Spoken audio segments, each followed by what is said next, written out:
Hey, what's up, everybody? Welcome to the show. Yet another episode of Crushing Fantasy Football. I am Bryce Lockridge, your host of the show. All right, guys, today I've got a list here of running backs that are going to bounce back.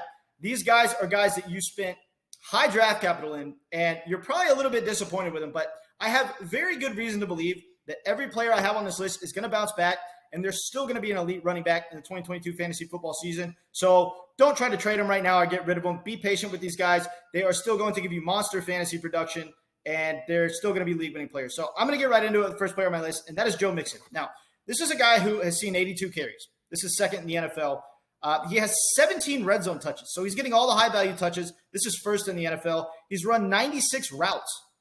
I mean, Joe Mixon has run 96 routes in a young season. He's running way more routes and catching way more passes and getting way more receiving yards than he's used to. So the fact that he has this newfound volume in the passing game, the fact that he's running the ball as a workhorse running back, dominating all the carries for this backfield like we knew he would, you got to figure this dude's in for a massive bounce back. I mean, obviously, he's been inefficient. He's only averaging 2.7 yards a carry. The offense is operating not nearly on as good of a level as we know that they can.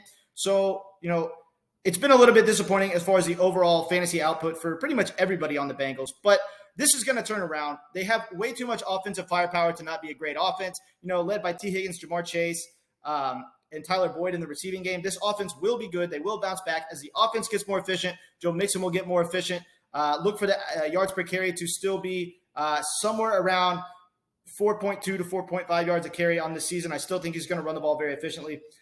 So give them a little bit of time to bounce back, considering how much upside this offense has and the ridiculous volume that Joe Mixon is seeing in both the rushing game and the passing game now. Look for this to still be one of the best running backs in fantasy this year. He's about to have a massive bounce back. Guys, keep Joe Mixon in your starting lineups. He is going to explode in the coming weeks. Next on my list is going to be Christian McCaffrey. All right, guys, Christian McCaffrey has a 19.6% team target share. This leads all running backs in the NFL. So this is crazy to think.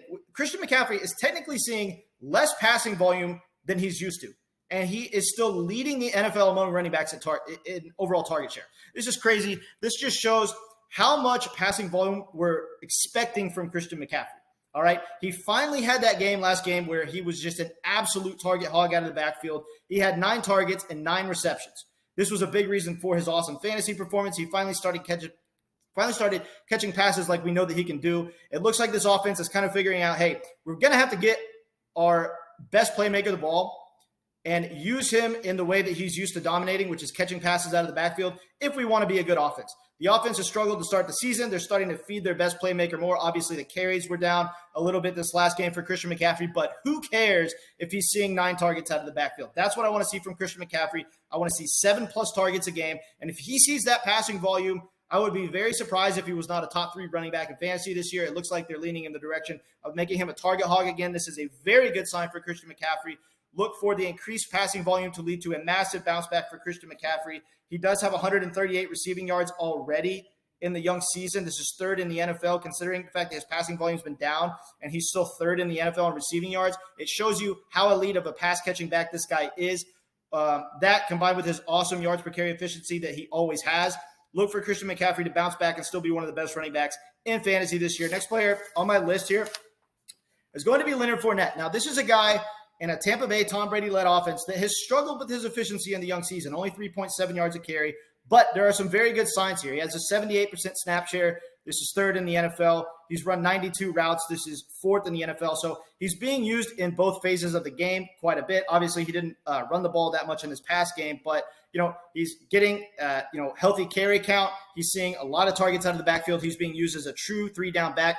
Look, guys, when this offense is healthy and both Mike Evans and Chris Godwin and Julio Jones, when they're all on the field, this offense will operate at an elite level. The reason for the lack of offensive efficiency in the early season is because they've had their wide receivers out. Like every week, somebody's been out. It's either Godwin with an injury, Mike Evans with a suspension, Julio with an injury. They just haven't had all their guys on the field. But once all these guys get healthy and return to the field, this is going to be an elite offense. And as good as this offense is going to be, considering the volume that Leonard Fournette is going to get, look for him to have awesome touchdown scoring upside and look for the yards per carry efficiency to increase as the offense gets better as the season goes along. So look for a massive bounce back for Leonard Fournette. Next player on my list is going to be Austin Ekeler. This is a guy who is doing exactly what we expect him to do. He just didn't get in the end zone in weeks 1, 2, and 3. Now, we saw him have a great game this last season, but I don't want anyone to think that that's a fluke. I don't want anyone to think that, oh, he just had a big game and now he's going to go back to the way he looked in weeks 1, 2, and 3. No, this is an elite fantasy running back, guys. And it's very much because, or pretty much solely because of how involved he is as a passer. This guy has seen 29 targets. This is first in the NFL. 27 receptions. This is first in the NFL. 188 receiving yards. This is first in the NFL. This guy dominates pass catching way more so than any running back does. And he has 280 yards created, which is third in the NFL, meaning he's, bouncing off defenders and being elusive like we know he can be. And he has a 19.1% target share. This is second in the NFL. So he is getting fed the ball like crazy out of the backfield like we knew he would with the ridiculous passing volume that he gets. He is a PPR monster. He's going to rack up tons of PPR points for you this season.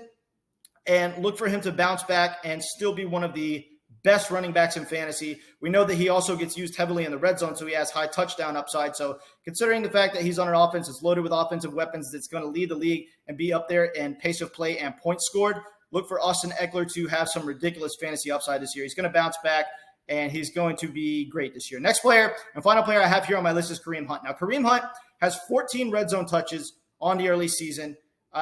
This is sixth in the NFL.